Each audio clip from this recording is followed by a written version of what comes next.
Assalamualaikum warahmatullahi wabarakatuh. Nama saya Amanatun Alfifa, NIM saya 1974201003. Saya dari semester 4 kelas A. Baiklah, saya di sini akan menjawab pertanyaan tentang kasus perdata, yaitu kasus Kalista Alam, di mana di sini saya akan menjawab yang pertama, yaitu bagaimana para pihak mengartikan serta membuktikan unsur-unsur PMH dan street liability. Perbuatan melawan hukum atau PMH yang dikenal dalam sistem hukum common law sebagai dasar pertanggungjawaban perdata. Secara umum, berdasarkan pasal 1365 KUH suatu perbuatan dikatakan perbuatan melawan hukum apabila memenuhi unsur-unsur. Yang pertama, perbuatan baik aktif, sengaja ataupun pasif atau lalai. Yang kedua, perbuatan tersebut melawan hukum. Yang ketiga, adanya kesalahan. Yang keempat, adanya kerugian. Yang kelima, tepat hubungan kausalitas antara perbuatan dan kerugian. Adapun unsur-unsur street liability diatur dalam Undang-Undang Nomor 32 Tahun 2009 tentang perlindungan dan pengelolaan lingkungan hidup, disebutkan dalam pasal 88 yang dapat diuraikan sebagai berikut. Yang pertama, setiap orang yang tindakannya atau usahanya dan kegiatannya ditentukan secara limitatif, yaitu tindakannya, usahanya, dan kegiatannya menggunakan B3. Selanjutnya, tindakannya, usahanya, dan kegiatannya menghasilkan B3. Yang ketiga, tindakannya, usahanya, dan kegiatannya mengelola limbah B3. Yang kedua, terjadi suatu kerugian. Yang ketiga, terdapat kerugian kausalitas antara tindakan usaha dan kegiatan tersebut dengan kerugian yang terjadi. Selanjutnya, berikan kritik saudara atas didalilkannya unsur-unsur kesengajaan. Berikan pula komentar saudara atas pertimbangan hakim mengenai kesengajaan atau kelalaian. Baik, saya akan menjawab pertanyaan tersebut.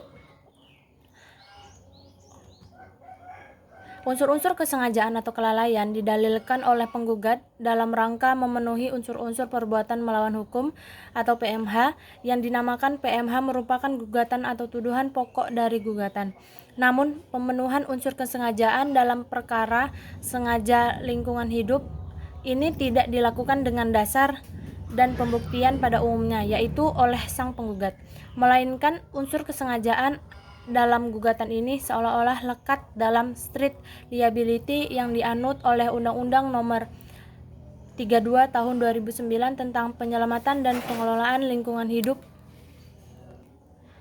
Sehingga dalam sengketa lingkungan hidup antara Menteri Lingkungan Hidup dan PT Kalista terdapat asumsi bahwa untuk PMH mengenai lingkungan hidup dapat diterapkan street liability dengan akibat bahwa unsur-unsur kesengajaan atau kelalaian tergugat secara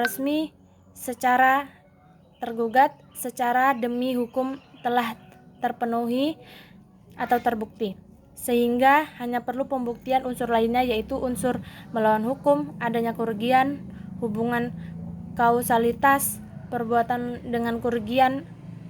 Namun perlu diketahui bahwa street liability bukan merupakan bagian dari PMH pada hakikatnya, dan terdapat perbedaan fundamental dan konflik bila diterapkan asumsi yang sebelumnya disebutkan. PMH timbul pada saat dapat dibuktikan bahwa tergugat melakukan perbuatan yang melawan hukum dan pada dasarnya merupakan perbuatan yang timbul karena adanya kerugian yang ditimbulkan oleh tindakan yang secara sengaja atau yang ditimbulkan karena adanya kerugian yang ditimbulkan oleh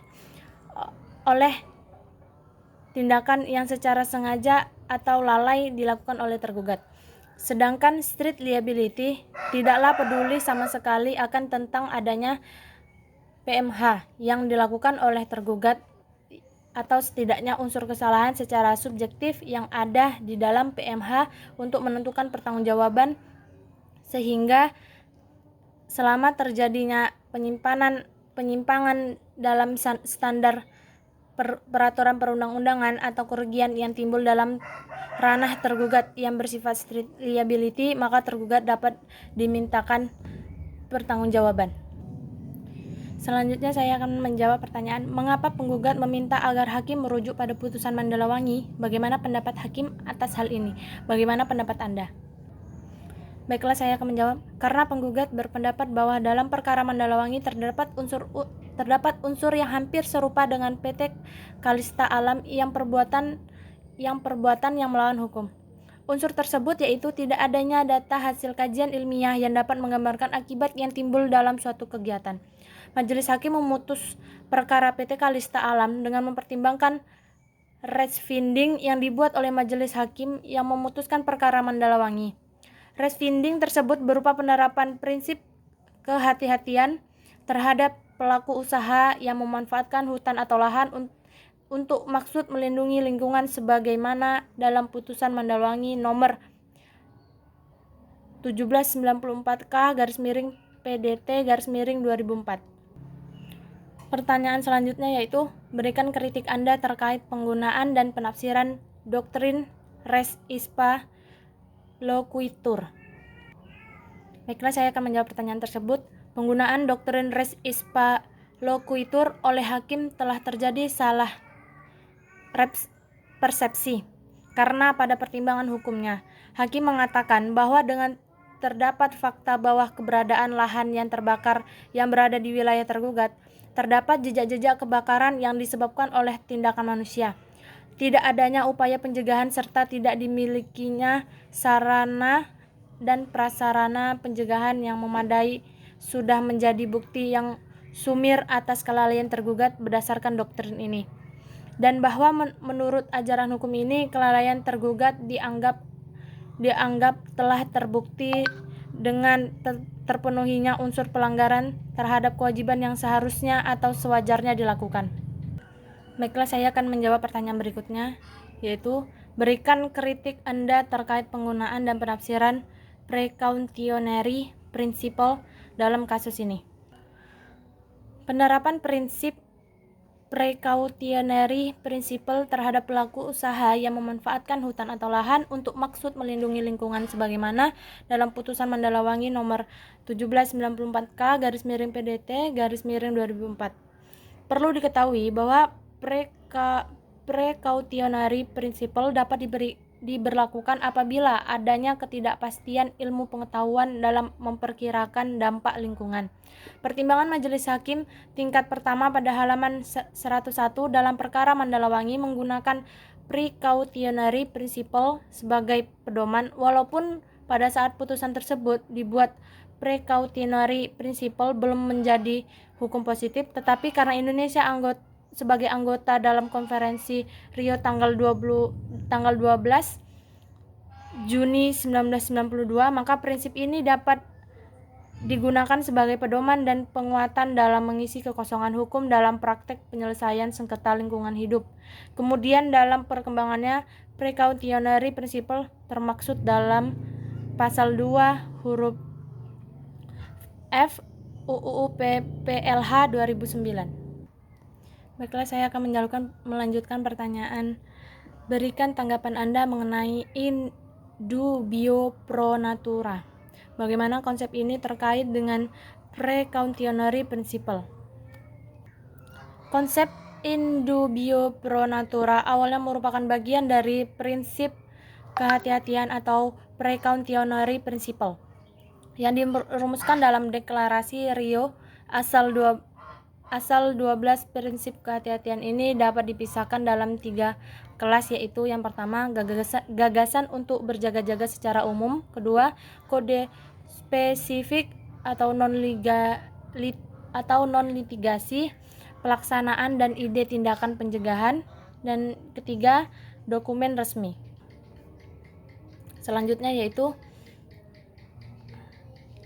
penerapan konsep in dubio pro natura dalam kasus ini tepat. Prinsip in dubio pro natura adalah prinsip dalam kasus-kasus lingkungan hidup, yaitu jika dihadapkan pada ketidakpastian sebab akibat dan besaran ganti rugi, pengambilan putusan baik dalam bidang kekuasaan eksekutif maupun hakim dalam perkara-perkara perdata dan administrasi lingkungan haruslah memberikan pertimbangan atau penilaian yang mengutamakan kepentingan perlindungan dan pemulihan lingkungan hidup. Pertanyaan yang terakhir yaitu berikan komentar Anda terkait perhitungan kerugian. PT Kalista Alam wajib membayar ganti rugi kepada pemerintah atas perbuatan melawan hukum dengan sengaja membuka lahan dengan cara bakar. Dalam buku Purwahid Patrick berdasarkan pasal 1365 KUH Perdata, orang dapat menggugat pelaku perbuatan melawan hukum dengan berbagai macam, yaitu pertama, pengganti kerugian dalam bentuk uang, yang kedua, perbaikan dalam bentuk semula, yang ketiga, larangan untuk melakukan tindakan melawan hukum di kemudian hari, yang keempat, suatu prestasi tidak berdiri dari uang yang dapat menghapuskan kerugian, yang kelima, penerapan hakim bahwa tindakannya adalah melawan hukum. Berdasarkan hasil pembahasan dikaji dengan kategori perbuatan melawan hukum, perbuatan PT Kalista Alam telah memenuhi unsur-unsur perbuatan melawan hukum sehingga mewajibkan tergugat PT Kalista Alam untuk membayar biaya ganti rugi dan pemulihan lahan berdasarkan PUT-MA nomor 12 PDT-G-2012 PN-MBO melakukan perbuatan melanggar hukum dan menghukum tergugat membayar ganti rugi material secara tunai kepada penggugat melalui rekening kas negara sebesar Rp114.303.419.000 untuk melakukan tindakan pemulihan lingkungan terhadap lahan yang terbakar seluas kurang lebih 1.000 hektar dengan biaya sebesar Rp255.265.250.000 sehingga lahan dapat difungsikan kembali sebagaimana mestinya sesuai dengan peraturan perundang-undangan yang berlaku. Terima kasih.